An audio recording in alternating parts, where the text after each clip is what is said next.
to Wholesale Hotline, where we cover everything to do with wholesale real estate. I'm Jamil Damji. I'm Brent Daniels. And I am Pace Morby. And together we cover the most important parts of wholesale real estate. Lead generation. Conversion of sellers into contracts. And dispositions. Guys, remember when you're watching this show, do us a favor and squad up in the comments. Make sure that you are liking and subscribing to the YouTube channels and in the Facebook group Wholesale Hotline. Most important, we want to know we're doing a great job for you and helping you build your business. So go give us a review on iTunes and or Spotify. So squad up and enjoy the show!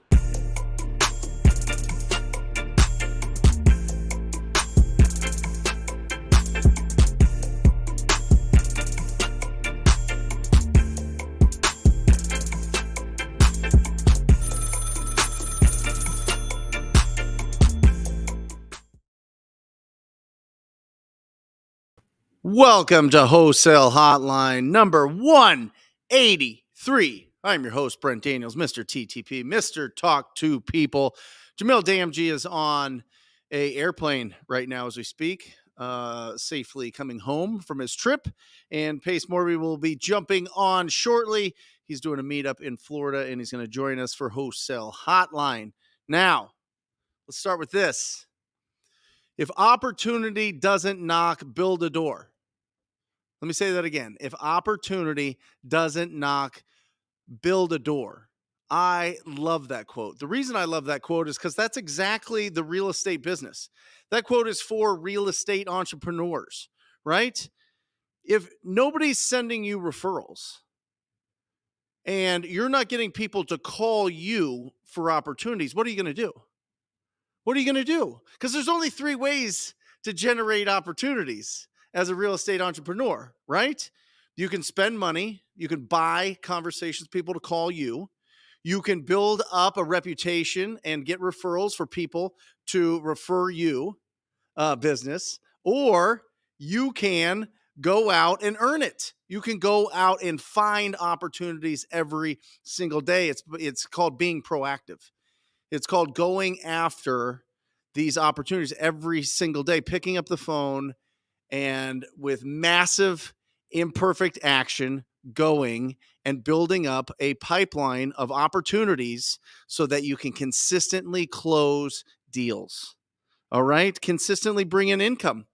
Because here's how it starts. There's a few steps to this, okay? Let's get real clear here. Step number 1 is you have to find your tribe. You have to find your people. You got to find people that are going to support you, that are doing more than you, that you connect with. And it's right here. That's the whole point of these lives that we do every single Monday. And we have for almost 4 years, right? This is so that you can find people to connect with so that you don't seem crazy. Because the fact is, you go to barbecues, you go and talk to your old college roommates, you talk to people that you went to high school with, whatever it is, and you're excited about wholesaling real estate and you're excited about being a real estate entrepreneur, and you can literally see their eyes gloss over because they have no idea what you're talking about. So it's absolutely critical that you surround yourself with people that understand what you're doing, because they're doing it as well, but they're doing it at a higher level, a few steps ahead of you, because they're going to pull you along. Because the more that you give, the more that you receive. That's the whole go-giver mentality, right? The more that we give, the more that we receive. So you're going out there, you're squatting up. That's the first step. Number 2, what model do you want to follow? What model? It's already done. Everything's already been done, guys. There's nothing new getting invented. It's already been done. It gets repackaged. It gets renamed. It gets whatever, but it's already been done. So what model are you going to follow? Because if you just go out there and try to do it yourself, it's going to take a lot longer. That's just a fact. So what model are you going to follow? The third, the exciting one. This is when things start sparking. This is when things start flying, is when you get proof of concept, when you close your first deal. When out of the ether, out of the air, all of a sudden you make income from a conversation that you had. It's incredible. Oh my gosh. You know that you can do it, whether it be $1, whether it be $100,000. It doesn't matter. But you know that you can do it. It's proof that you can do it. And next, it's just doing it over and over and over and building consistency. That's the next step of this thing. Build the consistency so that you can do this business full time.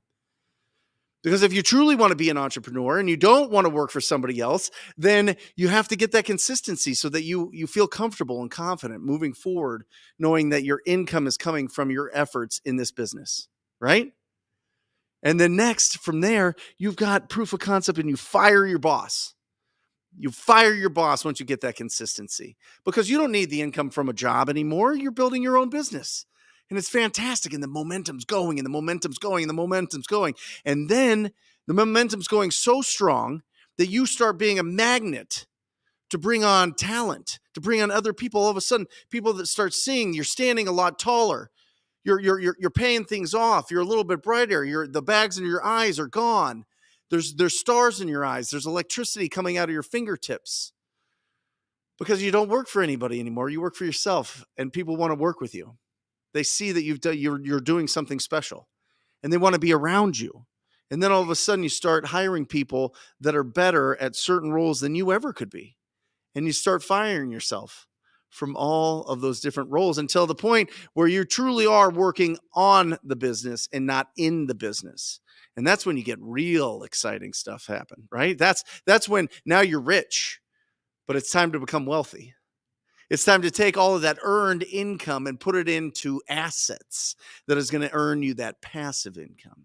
It's going to earn you that long-term wealth. It's going to be that legacy builder. And let's not get this twisted. We're not leaving money to our kids. We're not leaving them houses. We're not leaving them apartments. We're not leaving them a bank that they can just sit in and be able to run once you're gone. No, they see you. They see what you do on a daily basis. They see the transition that you've made. They see your story. They see the things that you're doing. They inherit your passion. They inherit your skills. They inherit your ability to go out there and not just be another cog in the wheel. They see that you've got flexibility of schedule. They see that you've got all of these exciting relationships. Somehow you know everybody. Somehow everybody's glad to see you. Somehow when you walk into the room, people notice. That's what your kids see. That's the legacy that you get, because the money's going to be gone. That all gets pushed to the middle and whatever. But it's the lasting legacy that you can do something special in the time that you have on this planet. Isn't that incredible? That's the whole point of being an entrepreneur. That's the whole point of going out and earning income. That's the whole point of building wealth. Control the time that you have left and show the people that you love that they can too. And really comes down to building your skills as a real estate entrepreneur. And that's what I want to talk about, and then open this up. Guys, we're here for a few different reasons. Number one is to squad up. That is the motto of the show, is to squad up in the comments section. Let everybody know where you live. Let them know what you're doing. Let them know that you're being proactive. Whatever it is, if you have questions, put them in the comments here. That's the second part, because we're going to answer a lot of questions here. I'm going to try to get through as many questions as possible and pace as well. Right? We're going to get through as many questions. We don't want you to leave the show with an unanswered question. We're going to get to as many as possible. Okay. Number three is I want to ring this victory bell right here. I want to celebrate you. I want to celebrate whatever imperfect action that you have taken this week. I want to celebrate the deals that you've closed. If you've talked to a property owner for the first time ever, I want to celebrate it. I want to see how many times I can ring this victory bell. I want everybody that listens to this as a podcast to like cringe every time that they're worried that this bell is going to just explode their eardrums while they're walking on the treadmill. That's how much I want to celebrate your victories. So let us know if you're closing deals. Let us know if you've overcome a challenge. We want to know, right? And the last thing, I want to give you the instructions that you need, that you can go and take action right away. You can go and implement right away. Because the fact is, listen, you go to a meetup, you go to see somebody speak on stage, you listen to a podcast, you watch a YouTube video, you really want to make money faster and more consistent, listen to this advice. Everything comes down to, is it education, is it entertainment, or is it instruction? Education, entertainment, instruction. You want to make the most money fast? Be dumb. Take the instruction, filter everything through. How can I implement this into my business now? If you're watching a lot of stuff and it's inspirational, if you're watching a lot of stuff and it's very entertaining, if you're watching all this stuff and it's very educational, very by the book, very theory, It's not going to get you anywhere. I'm just telling you. It's nice. It might get you pumped up, but the instruction, the actual action items, that's what gets you paid. That's the difference between being busy and being productive. So if you'll allow me, I want to go through the 20 skills to build as a real estate entrepreneur. And it's a lot. It's heavy. I did a whole series of videos. It's coming out next week. It's 6 videos. It's going to break it all down. But I want to give you a little sneak peek, and I want to go through the first one and break down time management. And then we're going to get to all your questions. Cool? Awesome. Matt, if you'll change the microphone, please. And the camera, please. There we go. Here it is. 20 skills. This is for you guys as well. 20 skills for building your real estate business. The more you have these skills, the more strength you have in these skills, the more that you build up these skills, the stronger real estate entrepreneur you're going to be. All right. It starts with time management. And we're going to break this one down because this is the scariest one. This is the one that throws everybody off. Lead generation. How are you finding your opportunities? Pre-qualifying opportunities. How do you make sure that you're not wasting time?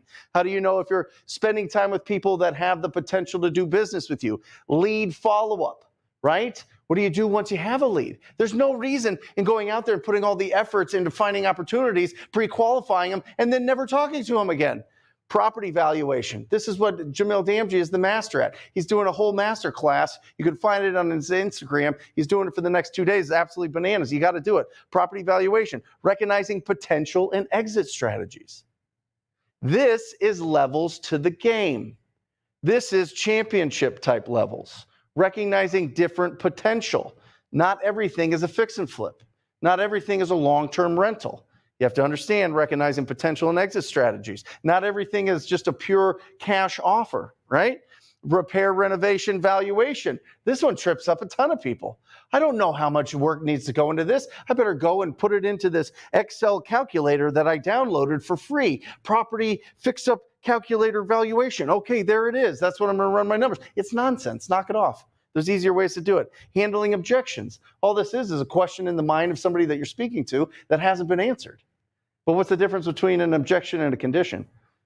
Closing skills, the ability to get the agreement signed, the way to negotiate to the point where people naturally close themselves. Absolutely incredible. Offer presentation and negotiating the contracts. There's little nuances, little details in every single contract that you can play around with so that everybody feels like they're winning when you get a signed agreement. Cash buyer database. This is for us wholesalers. And listen, if you're not a wholesaler, if you're a buy and hold, if you're a flipper, whatever else, you still want to know these things. You still want to know it, but this is Wholesale Hotline, so I'm not even going to bother with that. Negotiating with your buyers. How do you hold the power? How do you not get steamrolled by all those experienced guys with the mustaches and the bellies, and they've done 15,000 deals, and they're going to tell you what they're going to offer you? Knock it off. You're more powerful. Escrow and title. How to pick out the best escrow and title officers and closing attorneys. Building your team. When to do it, how to do it, what to pay them, how to keep them accountable. Boom. Business planning. This is much different. Let me just say something about business planning, and this is for everybody here. You have no competition. The fact is, there's between 10 and 15 million properties that are in distress at all times. That's the U.S. Census. 6 to 10%, depending on where you live in the country, are in distress at all times. Okay? There's far more properties than there are investors. Certainly than there are wholesalers. A study done by Batch said that there was only between 50 and 70,000 wholesalers. And I will tell you this, if you were to do that study 10 years ago, it was probably 5,000. Okay? There's not that many. There's way more opportunities than there. So the point of this is the only competition you have is with your own business plan. Do you have a business plan? Because all a business plan is your goals and the roadmap to get there. What's your financial goal, and how are you going to go out and get those deals? How are you going to hit those goals? That's all business plan. That's the only competition you have. You want to compete with somebody else or beat somebody else out and make more in your own market? It doesn't matter. It only matters how are you doing against your business plan. Because if you're looking at everybody else, you're not putting the time and attention on your own goals. So think about that. Love it. Business planning, tracking your numbers, critical. Mindset. Come on. Listen, you want to strengthen your mindset? Strengthen your skills. Because people that have incredible skills have incredible mindsets. That's an absolute fact. Goal setting, motivation, money management, profitability, and understanding personality types at the end. That helps both with your clients and with your staff. So let's look at this real quick, and then we're going to open this thing up because I want to build momentum. Are we doing okay? We good? We getting anything out of this? All right, good. Let's go to time management real quick. This is just one of the 20, but I think that this is really critical because there's a lot of people here that are part-time. There's a lot of people here that, you're kind of getting ready to almost get started to get going, to start some action and doing some stuff. So let's make it very clear, and let's really work on time management, because time management, priority management, energy management, attention management, put it all under the same umbrella. You know what I mean when I say time management. It's all kind of baked into the same pie there, all right? 80% of your time should be in income-producing activities. 80%. 20% should be in income-servicing activities, okay? This is any business. This is any entrepreneur that you want to be. 80% has to be income-producing.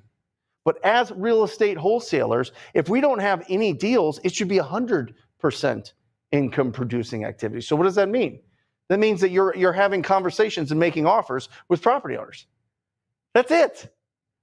That's your only focus. And the beautiful thing is there's 1 million people here that are live. We've got 451 people here live that would connect with you if you had a deal. It's incredible. So if you're kind of stuck in paralysis by analysis because you're like, okay, what happens if I actually catch a deal? All the answers are right here with the people that are commenting next to you. Truly, there's people in your own marketplace. You could go into any group in Facebook that's a real estate investing group and find people that'll help you get through this. But go out and hunt. We're spending so much time gathering information and making sure that we're going to be perfect at every conversation, and making sure that our lists are clean, and making sure that we understand values and we understand all these other things. Go find a property owner that, one, has made the decision that they're going to sell their property. That's key. That's fundamental. We're not convincing anybody of anything. And two, that they'll actually let us ask them questions about the property. Right? They're in some sort of distress. They have a problem that we can solve with our offer. That's all we do. That's all we do in the beginning. You could go out right now and find unlimited opportunities just driving around your neighborhoods finding ugly properties, let alone all the other tools like batch leads and PropStream and Privy that'll literally show you all the properties that show signs of distress. Whether that be financial distress, whether that be emotional distress, or whether it just be the distress of the condition of the property. It's unlimited. It's all out there. It's all waiting for you. It's all waiting for you. This is the anti-venom for everything. It's just conversations and offers. It is. It truly is. It cures all. Next, creative avoidance. Woo, you guys ever deal with creative avoidance? All of a sudden, you start, I'll make a call, but you know what? I'm going to take out the trash, or you know what? I'm going to watch this video, or I'm going to go listen to this podcast, or I'm going to, do some other things. I'm going to look through this contract one more time. I'm going to do this other thing. Creative avoidance. It's sneaky. It sneaks up and it takes your productivity. It's like, oh, yes. Oh, yes. Oh, this seems like something that's very important for me to do right now. It's not. Talk to people. That's it. That's all you need to do. That's all you need to do to start building this thing up. Next, 20 to 40 hours. You got to find it. There's 168 hours in a week. If you are full-time, you need a minimum of 40 hours in this. And when you're getting started, it's probably 70. I'm just going to hit you straight with it. But if you're obsessed, if you're truly obsessed with this dream that you have of being a real estate entrepreneur, to being a wildly successful real estate entrepreneur, it flies by. You don't even notice. You're like, holy cow, this is absolutely incredible. But if you're part-time, you got to find 20 hours. You got to find it. You got to find it in the nooks and crannies of your schedule. You got to find the 20 hours where you can commit to this business minimum. Minimum, whether that's at lunch, whether that's after work, whether that's on the weekends, doesn't matter. Find it. 20 hours minimum. Next, what days are you going to work? Look at your schedule. Look at your calendar for the month, for the year, and figure out the days that you're going to work. And then just work on those days. It doesn't have to be all, you make the rules, but work on the days that you're supposed to work. Look at your month, look at your year, and work on the days that you work. Because what happens is you're going to go out there, you're going to take my advice of putting almost all your time to income producing activities, which is just talking to people, having conversations, and making offers, and you're going to be successful.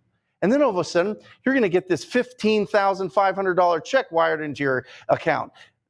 I guess it wouldn't be a check, a wire into your account, and then a $40,000, and then a $20,000, and then you're going to be like, oh my gosh, I'm going to take some time off. Oh, I'm going to put these dogs up, and I'm going to just chill. Don't do it. Terrible kick. Don't do it. All right? Work on the days that you're supposed to work. That's going to build the consistency. All right? Next, Post Malone. Post your schedule. Post it. Post your schedule so everybody can see. Well, my wife doesn't support me. My husband doesn't know what I'm trying to do. You didn't tell him. You watched a Wholesale Hotline. You got jacked up. You got so pumped up. And then you're like, I'm going to just do this wholesale thing. And you didn't explain to him what it was or what it meant to the family or when you're going to do this or when you're going to set aside time to make it sacred time. Then nothing interrupts you going out there and finding opportunities. Have the conversation. Post your schedule so that everybody knows, so that it's not a mystery for everybody. Got it? Next. This is the toughest one. This is the toughest one, is you don't have a boss. You're your own boss. Nobody's telling you to do this. You don't have to do any of this. You don't ever have to talk to a property owner ever. You don't have to go out and find opportunities. You don't have to go and have uncomfortable conversations. You certainly don't need to be rejected by strangers if you don't want to. You have no boss. So who's gonna know if you don't show up? Who's going to know if you don't achieve your business plan? Who's going to know if you didn't hit the goal of talking to 10 new people today? You're your boss. So get some accountability. Find people that are doing more than you. It's going to keep you going. It's going to keep you going when you're kind of like, well, nobody's watching. You know, I don't have to do anything. You don't have to. This is all your choice. But if you're going to really choose and really commit and really stay disciplined to the schedule that you have and really make it sacred time so that you don't post a schedule and then all of a sudden do nothing during the time that you're supposed to be working that schedule, there's no boss. There's no accountability. You got to do this. You got to have that passion. You got to have that pilot. Nobody's going to inspire you.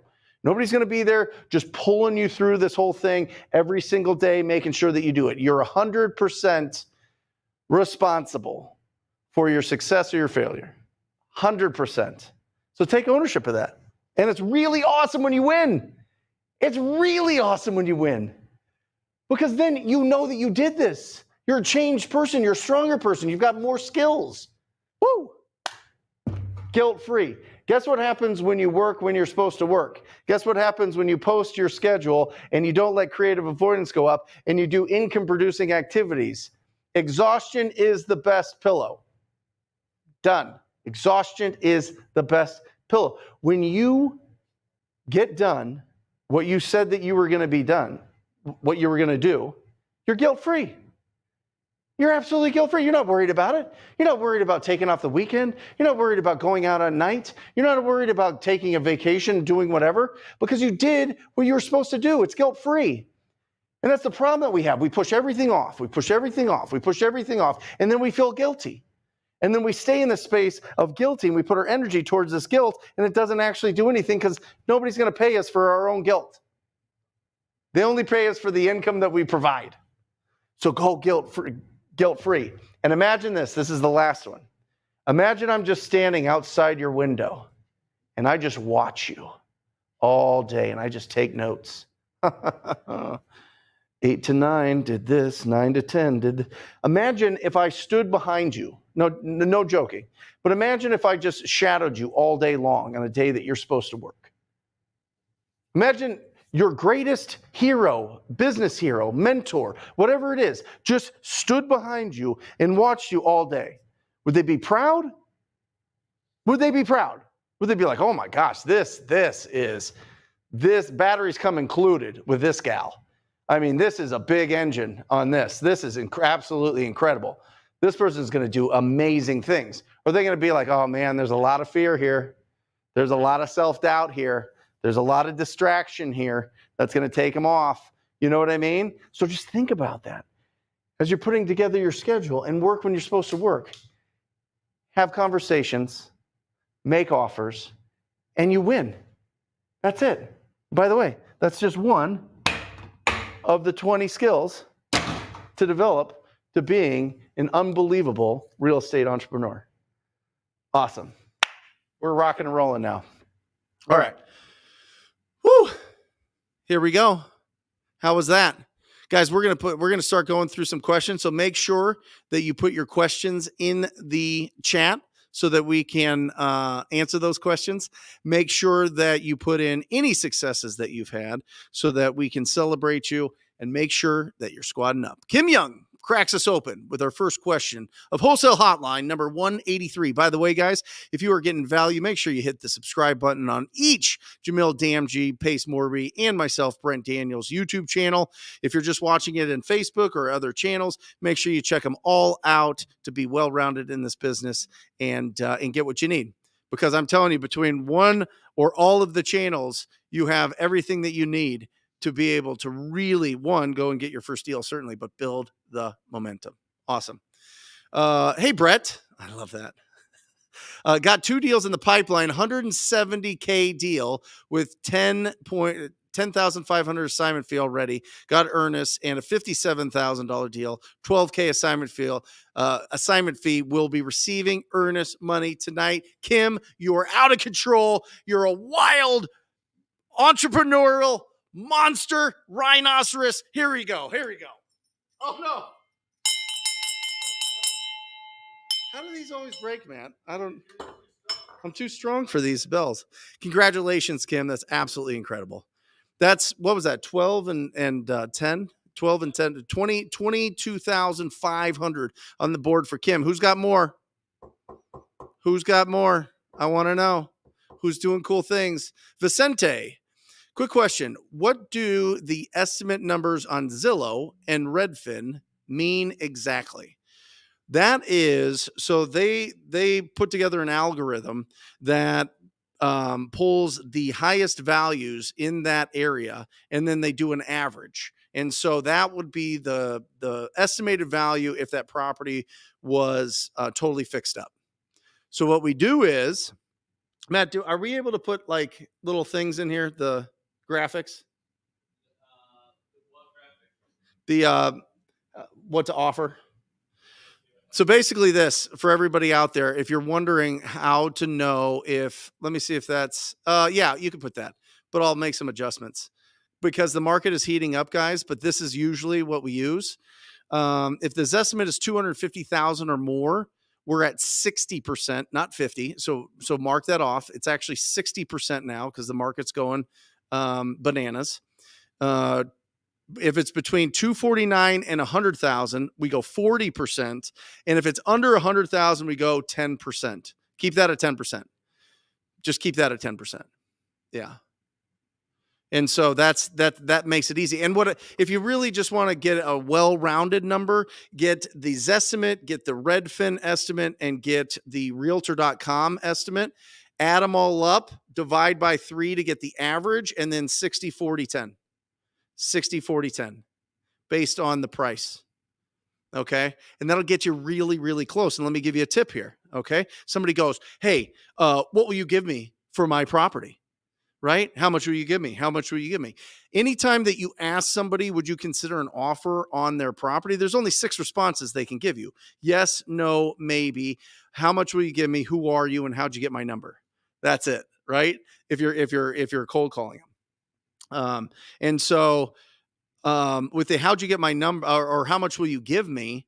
and they're really pushing you, and you're pre-qualifying them a little bit, and you hit them with, oh, you know what, the condition of the property really factors in. I want to make sure that I give you credit for any improvements that you've done to the property. So can you tell me, what remodeling have you done to the kitchen and bathrooms in the last 5 years? Right? Powerful question, open-ended question, gets them talking. The longer they talk, the more comfortable they're going to be with you. As long as you're actively listening, you're saying, sure, oh, great, yep. As long as you're confirming and approving, you're not building in friction by telling them they're wrong or arguing with them, and you're using your tone of voice to be your body language, right? If they talk slow, you slow it down. If they talk fast, you speed it up, right? If they talk with a lot of enthusiasm, you bring it out, right? All of those things. You have all of those things, and they still are like, how much will you give me? How much will you give me? What I want you to do is you can pull up the Zestimate, and you can either by just copy and pasting the address and putting it in there, or by a lot of the dialers have a little button for it. Thank you, Matt. He's fixing the bell because we're going to have some more celebrations, I'm sure. Well, we got celebrations, he tells me. Oh, man, this is the best night of the week, I'm telling you. What I want you to do is grab that Zestimate. And if it's above 250, I want you to say this. Listen to me. Use this. I'm looking around the neighborhood, and it looks like your neighbors in similar condition that are similar size are selling for around, boom, hit them with that 60%, 40%, 10%. Any one of them, depending on what that Zestimate is. That's going to they're going to instantly be like, oh my gosh, I would never. That's so ridiculous. Or they're going to be like, yeah, that's kind of what I was thinking. Okay, so use it. I know that that's a long-winded answer, Vicente Renteria. Great name. What a powerful name. That's awesome. Use that. Use that to pull out the numbers so that you can understand what their expectations are, so then you know what to do with that lead. Okay, awesome. Income servicing. Great question, Elizabeth. So she's talking about 80% of your time should be income producing, 20% should be income servicing. That's the paperwork. That's the getting the information over to title. That's them sending you some information to fill out. That's the you need to schedule a showing for your cash buyers. That's the they need the seller needs some help moving some furniture, some just little things that are nuanced. It's not you finding new opportunities and moving down the line to convert that into a signed agreement. Admin stuff. Yeah. There you go, Elizabeth. Awesome. Sherry, what system do you recommend when beginning your wholesaling journey? System's kind of a vague word, so I'm going to try to decipher this. Number one, I would say just the easiest is I would drive for dollars. I would literally get the Deal Machine app. I would go driving for dollars. I would find the ugliest properties that I can. I would get their phone numbers. You can either get it through Deal Machine. I like getting my numbers through batchskiptracing.com, and then just call them up. Ask them if they would consider an offer on their property. The number one answer to that, Sherry, is you need to talk to people. You need to be having conversations.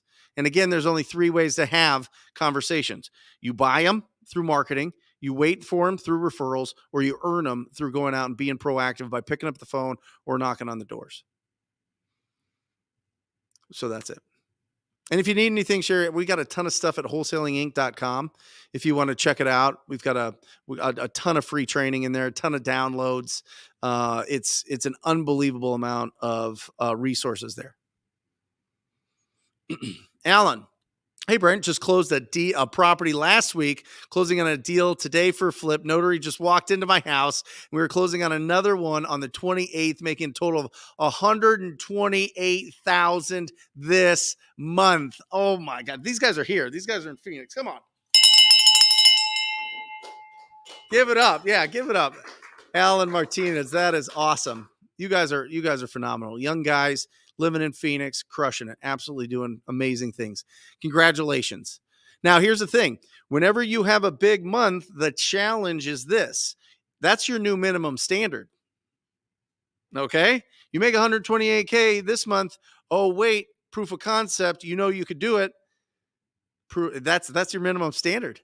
Now you got to keep building and building and building. OG Candy Mac, I got a land deal in Jackson, Florida, listed for 153 down to 110K for me. 110K deal for OG Candy Mac. That's incredible. Sorry if I didn't decipher that right, but I see 110K for me, which is phenomenal. Al Mantini just closed 2 deals, 44,250 in a fee, and have 1 under contract inspection tomorrow, 26,700 if all goes well. We're out of control tonight. You guys just keep clapping. You know, you guys are going to be sick of it. You're going to be like, I don't want to clap anymore. What's that? Yeah, I'm trying to break the bell. That's right. Paul, I'm sitting in the audience, Brent.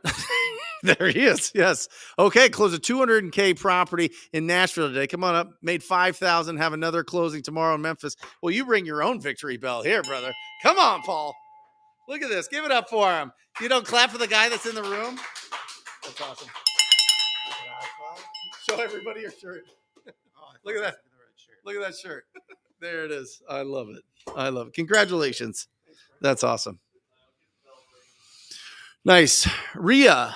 Question, when working with agents, how do you calculate the right price to tell an investor, considering the ARV, agent commission, and a reasonable amount for you, the wholesaler? Well, I'm not really sure what you mean by when working with agents, how do you calculate the right price to tell an investor? Typically what you want to do, okay, I kind of understand where you're going here. All right, so this is the numbers. If you really want to break this thing down, depending on what area you're in. So I'm gonna break this down. Matt, am I able to do it on the board here? Yeah. Are you all right? Switch over to the mics. I don't know. All right. Anyway, let's get rid of this. All right, you guys get it. You guys will see 6 videos on my YouTube channel breaking this all down. It's awesome. So what we do is this. Here in Phoenix right now, we get the after repair value, right? That's if it's beautiful. And then we multiply that by 80%. Now, in the heyday, it was 90% up until June of last year. And then we went down to 70%, but now it's back up to 80%. This is for all you guys that are in Phoenix, right? Make sure that you're running your numbers off of this because people are getting a lot more aggressive with their offers. And then you minus the estimated repairs. And then that is your wholesale price. And then you have to determine, well, I want to make $20,000 on this thing. So then that is your max allowable offer to the property owner. And by the way, this covers their profit. This covers the commissions that they have with their agents. This covers the closing costs. That covers everything in there. All right. And then you subtract their wholesale price. This is what you tell the agent, Rio. This is the price that you tell the agent because you've already got it locked up lower at this price. Got it? Does that make sense, guys? Yeah? Pretty simple? Got it? All right, cool. Rio, let me know if you need some further explanation of that. Awesome. Next question. Maj. Brent, do you ever take seller calls still? If you do you take them while you're at the gym? No, I don't. I've completely replaced myself with way better people in each role. Ryan Thornton, my acquisition manager, is the best in the world. I mean, he's absolutely incredible. He was a police officer for 12 years. He understands. I mean, he does things that just blow my mind on a daily basis, let alone Chad, my junior acquisition manager. He's really the one doing the heavy lifting. He's really the one chopping wood, carrying water. He calls on average 53. He outbounds 53 calls a day for the lead follow-up. He shortens the timeline with our leads or disqualifies them and then gets them over to Ryan, and Ryan goes on the appointments and closing them. I have a theory, and it's worked out well for the last 3 years, that you have one of your acquisition managers in the office at all times and one on the streets at all times. If they do both, it can certainly work, but I've just found it a lot more efficient for one to be continuing to do the lead follow-up and shortening the timeline, and one going out on the appointments, because it takes a lot of time. Like Phoenix is a really, really big city. Maricopa County is one of the biggest counties in the country. And it's a lot of driving. And so when you're driving, you're typically not making a tremendous amount of lead follow-up calls. So, yeah. And no, I don't take any at the gym. I'm laser focused in the gym. You know what I mean? Yeah. So, yeah. Marcellus Wallace, Brent, if you were starting out as a wholesaler in this current market, what list would you pull? Would you start in your backyard, even if it's competitive like SoCal? Yeah, I would only do land and driving for dollars in SoCal.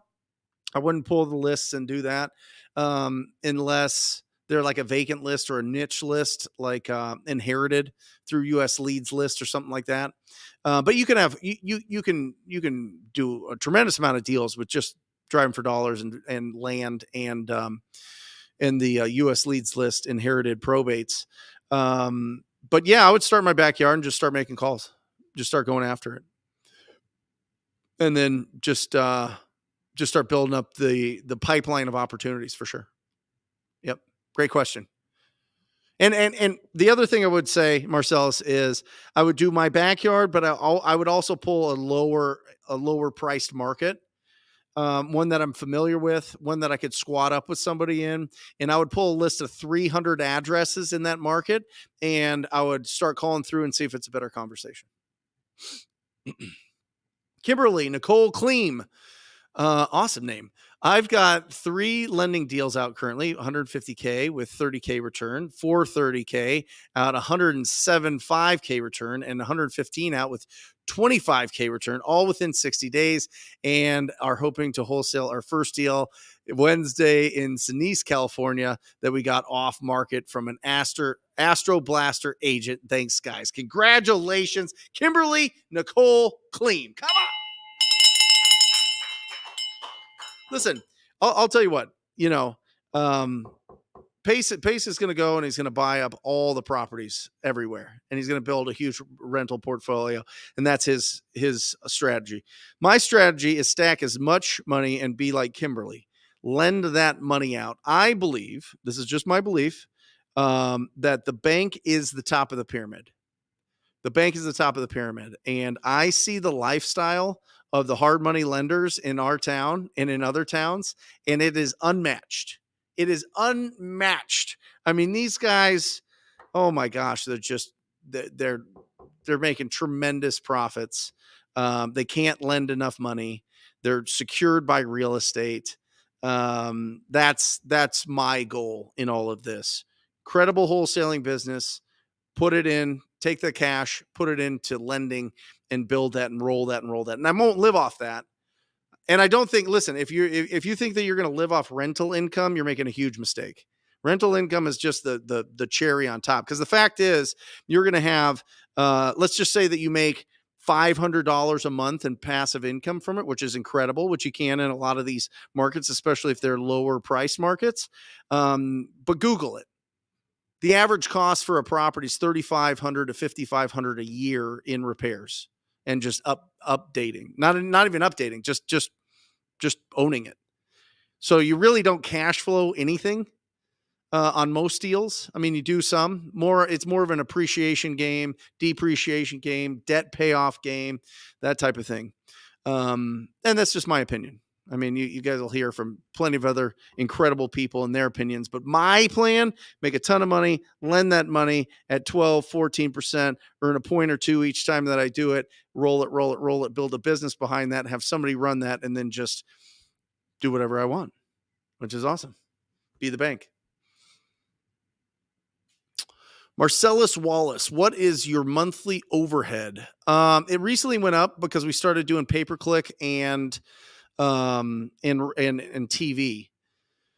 And so it was 30,000 a month, and now it's 70,000 a month right now, but that just ramped up. So we're really pushing for 2 million this year, but really I'm not looking at that to hit until like 3-4 million in the next couple years, keeping pretty lean. But you want to keep it around 50% profitability, which is really difficult to do as you start getting to those higher prices. Anthony, What's the best method for managing buyer and seller leads info? A spreadsheet, an app, a software, a website, handwritten notes. I love it. I did it all. Matt, can you get that accordion binder somewhere, wherever that is? Is it under me? Oh, I did it all with this until my first $1 million. It's just an accordion binder. And I had lead sheets. You can get them at wholesalinginc.com that kind of keep you organized. And I would fill out these lead sheets and I would put it in here. And I had a different one. This is the 12-month one, but I had a 31-day one. And if it was, what's today's date? 21st. If it was the 21st, I would pull it out and then I would just follow up with all those leads, write my notes, decide when I was going to follow up with them again and put it in there. Because here's the thing. People will get lost. You want to see, you want to see the people that make the least amount of money wholesaling. It's the people that are like really into their CRM. You know what I mean? Like they're just, oh yeah, I'm getting in there and I'm setting up the automations and I'm doing all these other things. And it's like, how many deals have you done? Well, I'm working on my first one. It's like, okay. Again, that goes back to creative avoidance, right? Don't do that. Keep it very simple. Keep it super dumb. Like the dumbest people in this business make the most money, without a doubt. They just take action. They're just trying to find people that they can solve their problems, and they don't overthink it. So that's what I would do off the bat. Now, listen, once you have a team, you're going to have to get a CRM, and anyone's fine. Just make sure that it's simple and it tracks tracks the tasks, and you'll be good. Somebody's screaming outside my office. Estimate. Brent, if we are doing 60%, are you still subtracting repairs plus fee to get your MAO? Typically not. Corey buys co-houses. Usually that'll get you pretty close to what your max allowable offer is for the property owner. And then you add on top of that what you want to make. But it's pretty close. It's kind of built in into the calculation as well, but you'll be pretty close. That used to be 66%. And then I dropped it to 50%. Now we're back up to 60%. But by the way, guys, Jamil has an incredible couple days of comping that should not be missed. And I'm sure if you register, that you get the replay on it. He's absolutely incredible. Cool.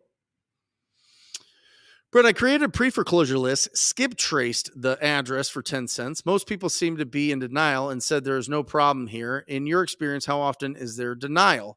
All day, every day. You could call somebody that has a house that's literally on fire and they're going to be like, no, I want full market value. Your house is on fire, literally. No, I want full market. The land is where the value's at. Who knows? Listen, we're deal finders, not deal creators. We're just deal finders, not deal creators. So therefore, it is a numbers game. Now, are there people that are going to give us stiff arms? Are there people that are going to put up the force field and kind of, mess with us until they feel comfortable? Absolutely. Confirm and approve. And my suggestion is, if it's an ugly house, go on that appointment. You know what? I am actually, they want 500,000. You look it up at Zillow for 330, whatever. Go on that appointment. I'm telling you, Ryan just locked up a deal. He wanted 375. This estimate was 410.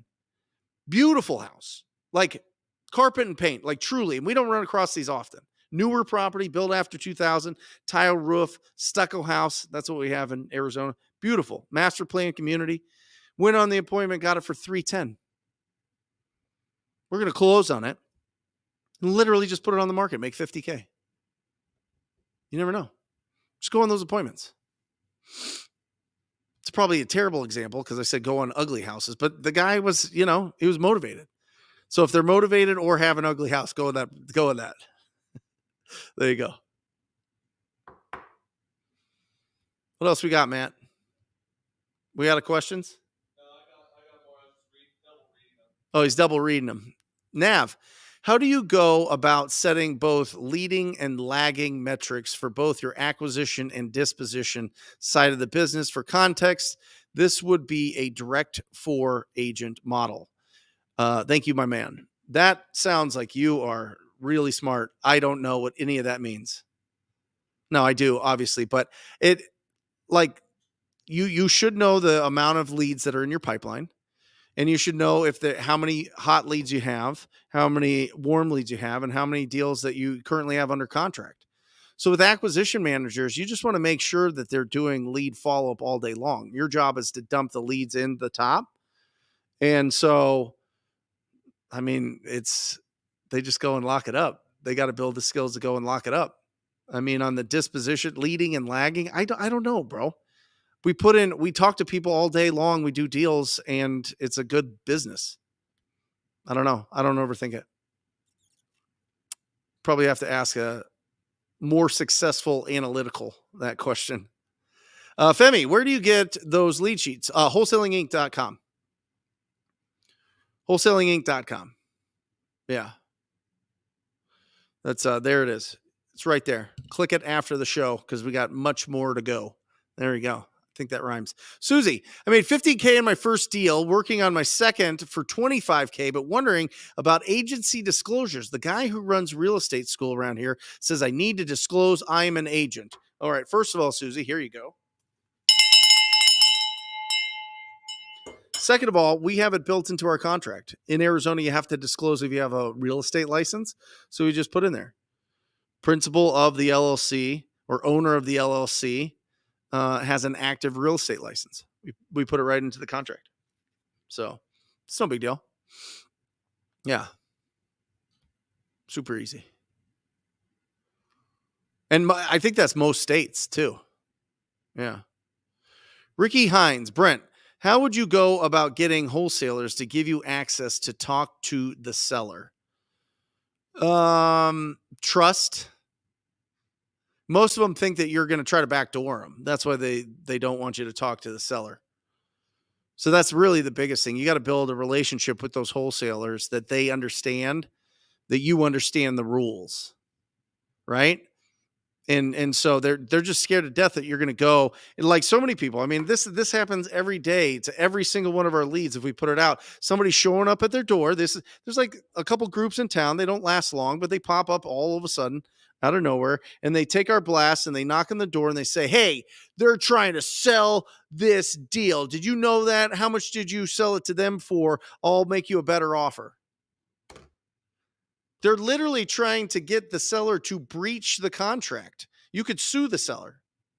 You could sue them, certainly, but now they're getting put in a place where now they might be able to they're encouraging them to breach a signed contract. It's gross. It's dirty. So, I mean, if you want to go and talk to the sellers on a deal that you're buying, you need to be really, really, really clear on what you're communicating, what you're asking, and build the trust with that wholesaler. Cool. That's crazy. Marcellus, Brent, Scottsdale median list price is now right around $1 million price point. Back in the day, what was the upper price point for Phoenix and East Valley? How much was rent? I don't know. Just depends on how far back in the day it was. I mean, if it was 1960s, there was like 14 people in Phoenix. So, yeah, I mean, it's up there. I mean, 500, 600, 400. We're not a rental. Listen, you have to understand, like, there's rental markets and there's appreciation markets.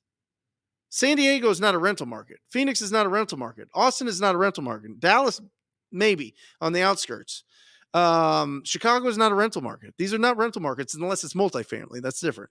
But if you're talking single family condos, townhomes, this is an appreciation market. The beautiful thing is, typically in states where the lending is easy, there's not a lot of restrictions, and there's a lot of economy going to it, appreciation wins the day. I mean, appreciation is fantastic. But a lot of people, I don't understand this. A lot of people buy properties that are in the middle of nowhere, turnkey rentals, which is a huge trap. Turnkey rentals, they buy properties that give them great cash flow, but no appreciation ever. So then you get a tenant in there. They beat your property to hell. You have to go and renovate it all the time. And then when you go to sell, you have to sell to an investor because it's usually beat up and people are looking for cash flow, I guess, depreciation, I guess. I don't know. I think if you're going to buy properties, you should buy somewhere where it's going to appreciate like crazy. I really do. I think if you live in a market where there's just not a lot of appreciation, save up your money and buy in a place that is. I think it's powerful. Scott and Denise, wonderful picture. You cute couple, you. Hello, Brent. How would you advise a new wholesaler to overcome the objection, you have not done enough deals? Thank you for your time. Yeah, you know what? We haven't. I know that we could do a great job for you, but are you looking to work with one of the bigger companies? Deal finders, not deal creators, and we're truth tellers, truth seekers. You're not gonna lie to them. We're a small family business. We're just getting started. We got a lot of passion for this business. We'd love to do business with you. And sometimes with those bigger companies, you're just kind of one of many, and we want to give you a more intimate experience.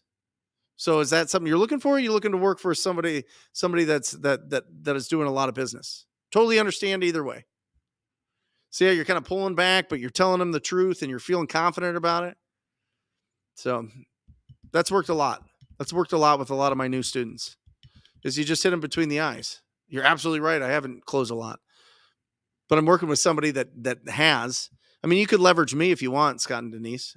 You could say, we haven't done, but we're partnered. I'll be your partner. I'll be your, mental partner or emotional partner, whatever you want. We could be partners. Doesn't have to be like a written part. Yeah, my partner's been doing it since 2004. Why not? Find somebody in your market that you can partner up with. It's cool. There you go. Corey buys co-houses. When cold calling on a foreclosure list, do you leave voicemails if they don't answer? And if so, can you give a good example? I don't like the voicemails. Some people do, and it's okay. The problem I have with leaving voicemails when you're cold calling is it ruins your momentum. Because now somebody's calling you back and you're like, oh, I better answer this so that I get a contact. And they're like, who's this? And you're like, yeah, I was just calling to see, thank you so much for calling me back. I was calling to discuss the offer for your property. It's probably the best response. They're like, what offer? What are you talking about? What's going on? Right. Then you can get into it. And, but if not, if you're like, yeah, so I just was calling to see if you, would sell your property. They're like, which one? And you're like, I'm not in front of my computer right now. So, what property were you thinking about selling? Right. So it kind of puts you on the back foot. It kind of ruins the momentum. But if you were, I would say, hi, my name is Brent. I know that this is completely out of the blue, but I was calling about your property on 1212 Banana Street. I'm actually interested in buying a home in your neighborhood, and I just wanted to leave you a message and see if you would consider an offer on your property there. To completely understand if you have no interest in selling, but if you could call me back either way, that way I don't keep bugging you, that'd be really great. Again, my number is blah, blah, blah, blah, blah, blah, blah, blah, blah, blah. My number is blah, blah, blah, blah, blah. Say it twice and then go. So that's what I would do. And it's a pre-foreclosure list. Foreclosure lists are properties that foreclosed, not to nuance here. It's like when people say realtor, it's realtor. Okay. But the pre-foreclosure list is the one before they foreclose. After they foreclose, they're foreclosed and it's bank owned and you don't want to mess with it. So if somebody's giving you a foreclosure list, it's probably not the list you want. Integ Coast. How do you find an owner if skip tracing doesn't find the owner info? Well, you can knock on the door. You can go and knock on the house next to the door you want on each side and 3 across the street and see if any of the neighbors have the contact information. If you really want to get nitty gritty, hire a private detective. They got all the tools. Yeah. But it's a little expensive. Depends. Okay, the essential, looking cool. Any tips on wholesaling commercial real estate? Absolutely. Talk to the commercial brokers. Do you know that for the first 10 years in commercial real estate, they just have to cold call all day long? All day long. 10 years to build their book of business. They talk to everybody. Because I think only 9% of real estate is commercial property. Or zoned commercial property. So it's not a tremendous amount, just depending on where it's at. But they try to talk to every single seller and every single buyer. and they have all the buyers. Okay. They have all the buyers. They'll let you know what prices work. You can go on loopnet.com and look for comps of properties in the zip code or city that are similar to yours, whether it be an office, whether it be medical, whether it be a restaurant, whether it be retail, whatever it is, multifamily, warehouse, industrial, whatever. But you probably want to go through a commercial broker for the buyer. They've got all of them. And that's really helpful. Beverly, once you have a contract, how long do you tell the owner it will take to close? If I have no buyers yet, how long will it take me to find a buyer? Well, that depends on the deal, Beverly. So it depends. Typically, it's a 2-week to 30-day close. The faster, the better. Time kills all deals. And the longer it's out there, if you have a long close of escrow, then there's a lot of people that like kind of pour honey into the ear of the seller to try to convince them to list it with their realtor or sell it to a family member or let me buy your house. You know, it's me calling them saying, what? You already sold your house to Beverly? What's she doing for you? I'm way better. No, I wouldn't say that, Beverly, but people do. And so try to get it as short, try to do it in 2 weeks and 30 days. If you have to, and typically they need some time to move. If you have no buyers, it just depends. It depends on how good the deal is. You can call up and start talking to buyers right away. You can literally go on Zillow, Redfin, Realtor.com. You can look at a listing of a property that is flipped. If you're on realtor.com, you can see the ones that are under contract. Those are the best to call. You call up that agent and you say, hey, something nice. This is something that I learned from Jamil. Say something nice about their remodel, something very distinctive. Oh my gosh, that textured wall was amazing. You guys did an incredible job. I actually just put a property under contract and I wanted to see if you or your clients wanted to take a look at it to do another project in the area, right? Do another flip in the area. Buy another property in the area, however you want to phrase it. And then you could just start calling the people that do flips because this is their business. And then you can just start calling all the properties that are under contract or active and start building that up. You can go on to Facebook. And my little secret strategy for Facebook groups is not to just go in there and scrape all the information from all the posts.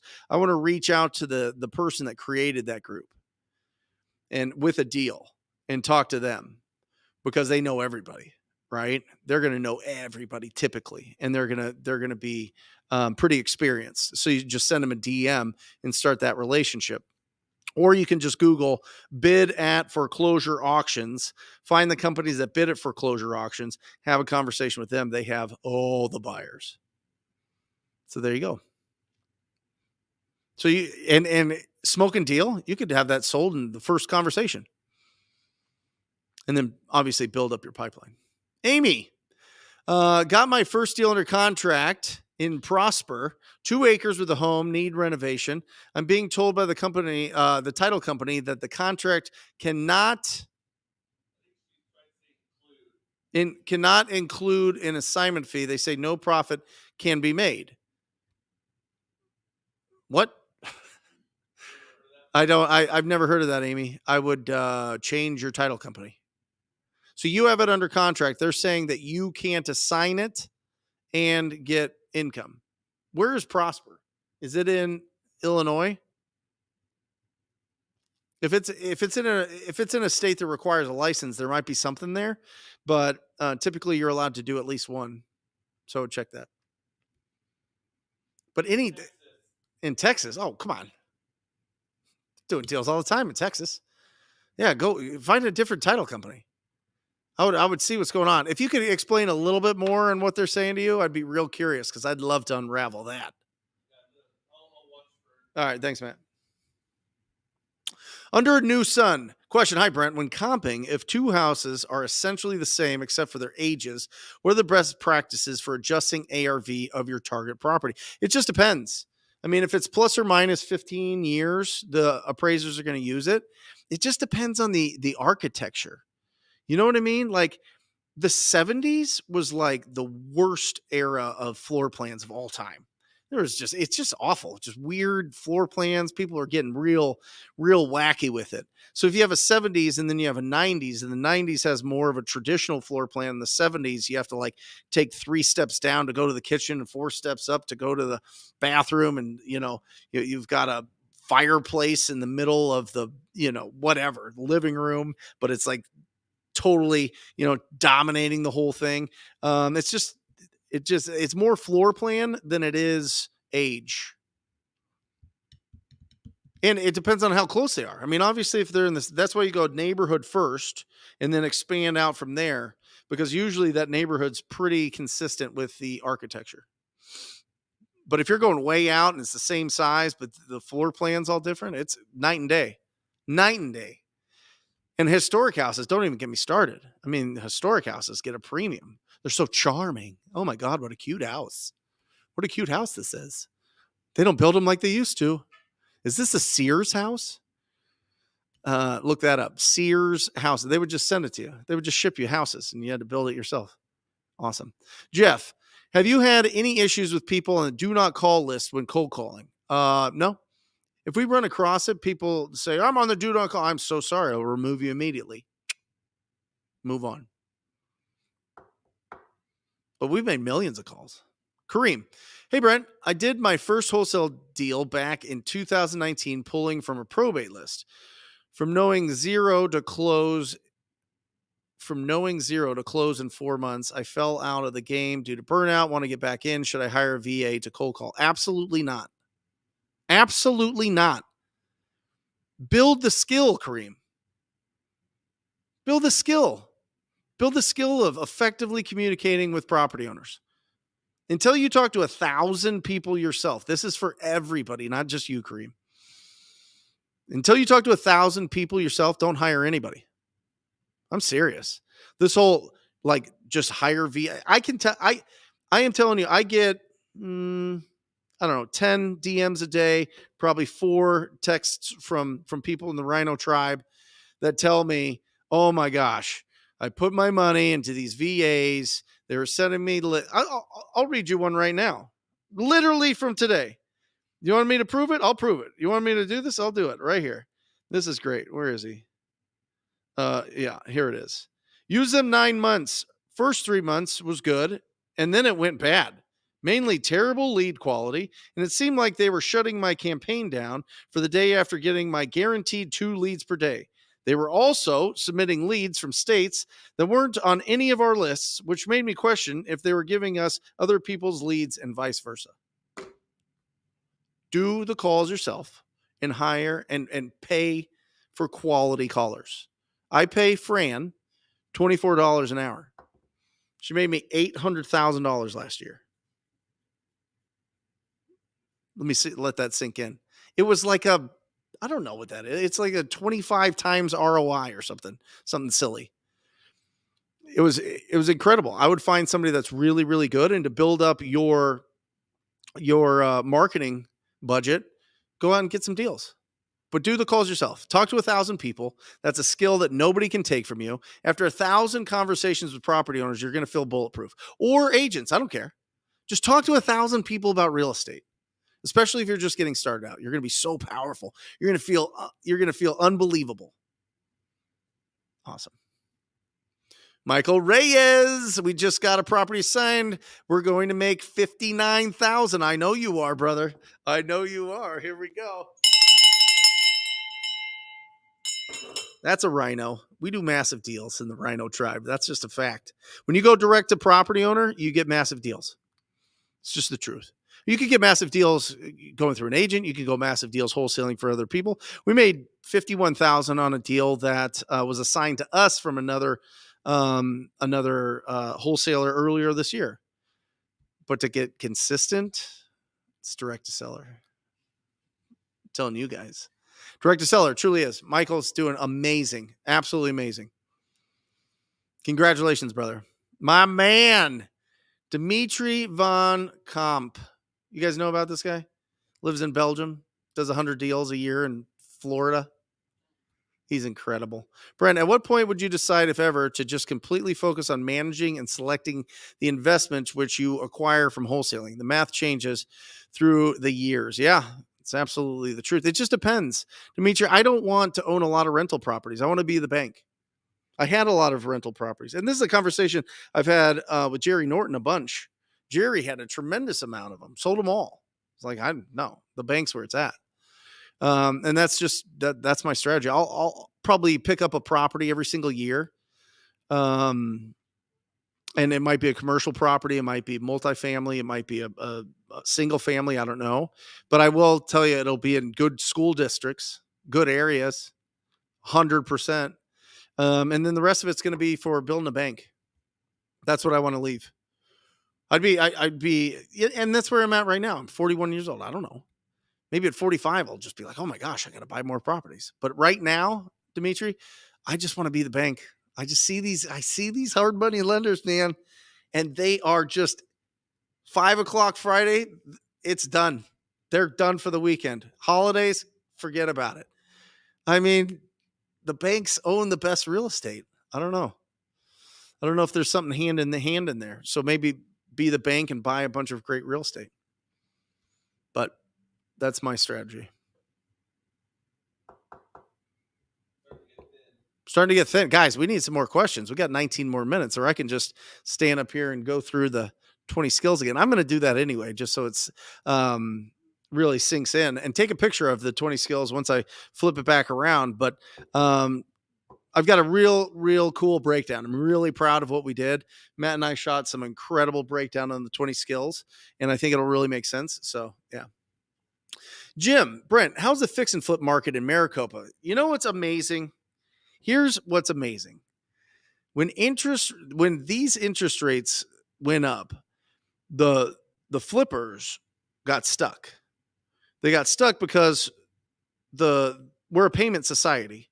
And so the payments on their flips went through the roof. So now all of the buyers that were looking up here have to look down here, and they're like, okay, I don't know if I want this property. I'll just stay still. And then that kind of went through its cycle, and they unloaded those properties. And now, listen, never in the history of the United States, maybe any country, but I can't speak for the rest of the world. Never has there been a decade from 2000, really it was 12 years, from 2010 to 2022, where the interest rates were 2, 3, 4, 5%. And then they shot up. And so all of the people that have these 2, 3, 4, 5% say to themselves, this is pretty nice. I like my payment here. They go and they look at Zillow and they look at Redfin, and they're looking at these bigger properties that they want to buy. And then they look down at what the estimated mortgage is going to be. And they're like, no, I'm going to stay still. So we have a tremendous amount of frozen inventory. I hope the interest rates keep going up, because it's great for us. It's phenomenal for us, because guess what properties are selling right now? Second homes, investment properties, flips, and people that need to relocate. I mean, look, there's 1.5 million less properties that'll sell this year than last year. Still babies being born. Still super good medicine keeping people alive longer. So listen, we got more people, we got less houses. And so it's a supply and demand thing.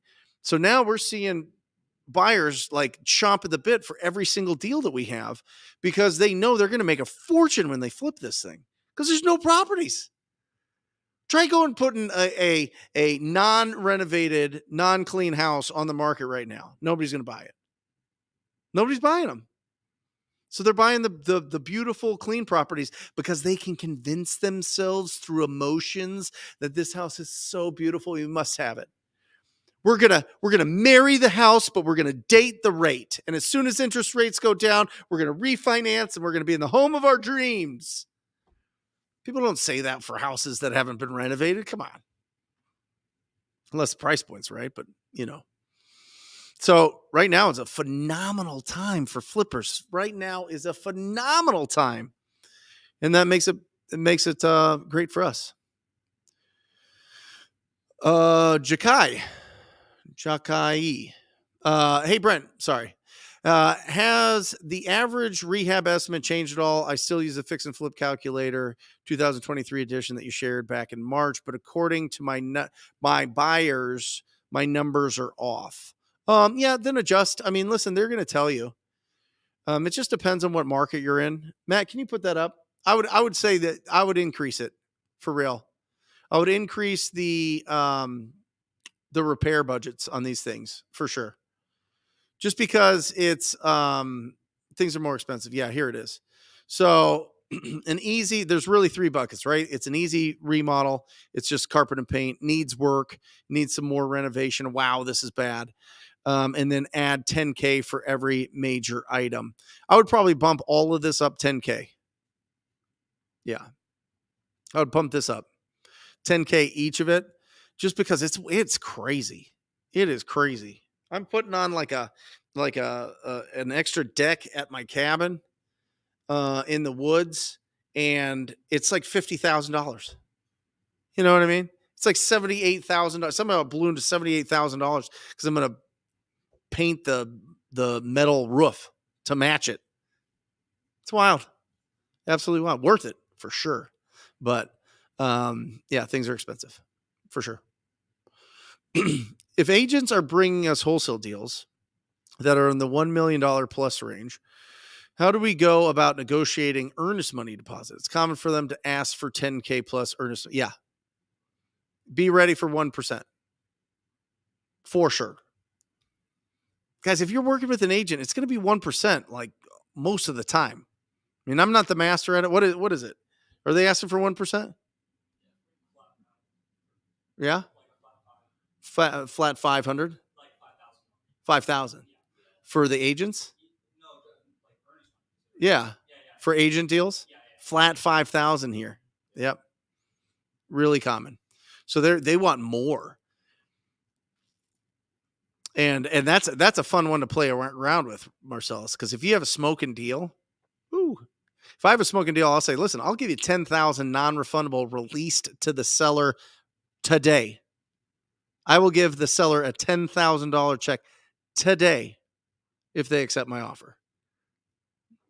That's how crazy this market is.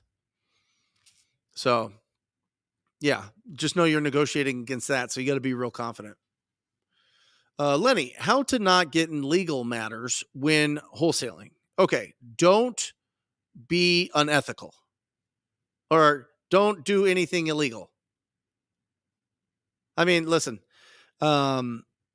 business, there's right ways and there's wrong ways to do this. Everything should be outlined in your purchase agreement.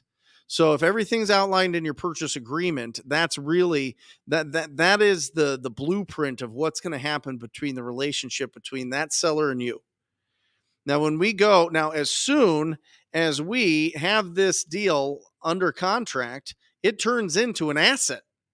That's the craziest thing.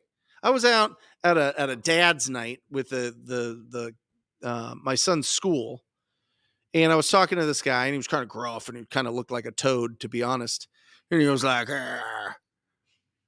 "That sounds illegal," and I was like, "Well, as soon as we have this agreement, there's nothing stopping me from selling this agreement."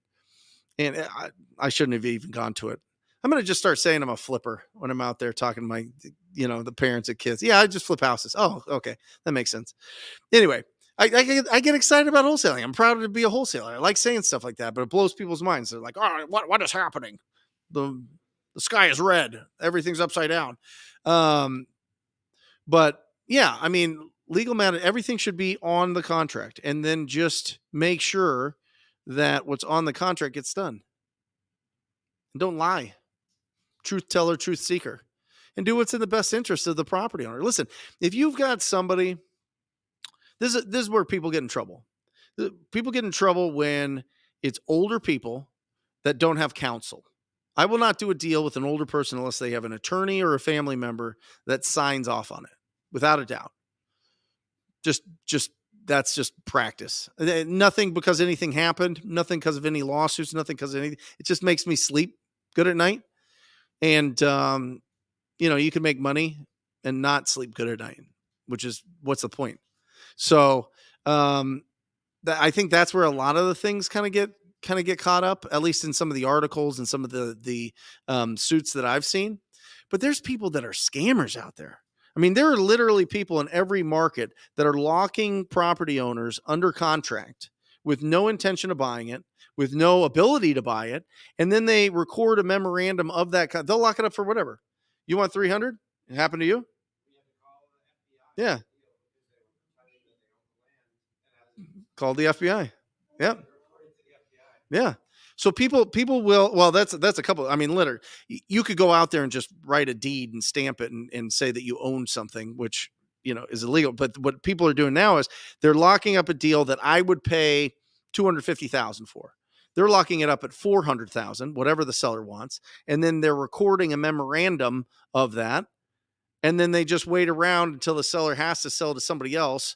They come to me. It's got a memorandum on it. And we go, what is going on here? And they go, give me 10,000 or we're not removing the memorandum. They're going to foreclose in 2 weeks. What are we talking about here? You want $10,000 for what? So what Ryan did, this is why Ryan's the best. Ryan is the best. This is what he did. He goes, okay, great. He looked up, he found all the like relatives of these people, right? And he goes, well, listen, when we go to court, there's going to be character witnesses.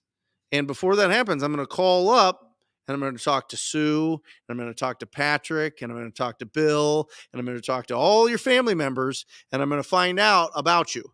So I'm going to call them up and I'm going to tell them what you're doing on this property right here. Their phone number is 480-765-5555, right? And this dude was like, you're not going to call them. Why would you do that? That has nothing to do with this business, blah, blah, blah, blah, blah. He signed away that thing within like a day. Boom. So there you go. Don't get pushed around by these scammers. Anyway, I thought that was brilliant. That's from his cop days, though. You know what I mean? So, Jared, how do you suggest approaching a realtor on an expired listing where you intend to subject to? Should I be going direct to the seller? It just depends, I think that you could probably call both of them. I would try to talk to the property owner first, but if the property owner says, everything goes through my agent, then you could talk to the agent. But I would go to the actual decision maker first.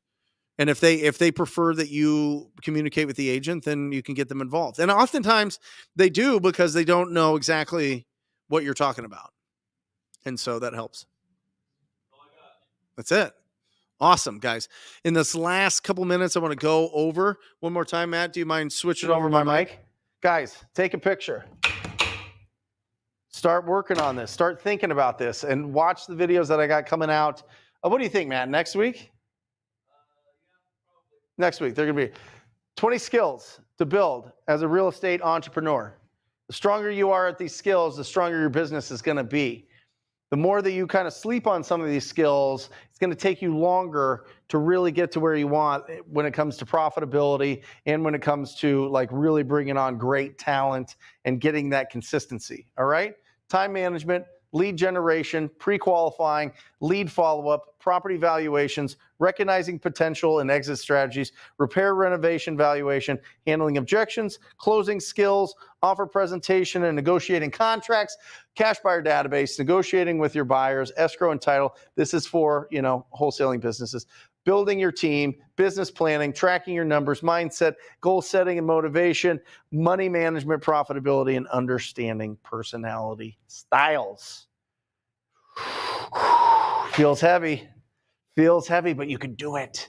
You can build it up. You can really, really build something that's long lasting. There's no point in throwing all of your efforts and all of your discipline and all of your setting aside time for this if you're not going to build something that's going to be long lasting and be the cash machine that it can be. Whatever you want to do. You want to own 1,000 doors, go bananas. You want to flip 1,000 houses? Great. I support you. I cheerlead you. I'll be as loud as possible when you win. You want to be the bank? Fantastic. You want to develop properties?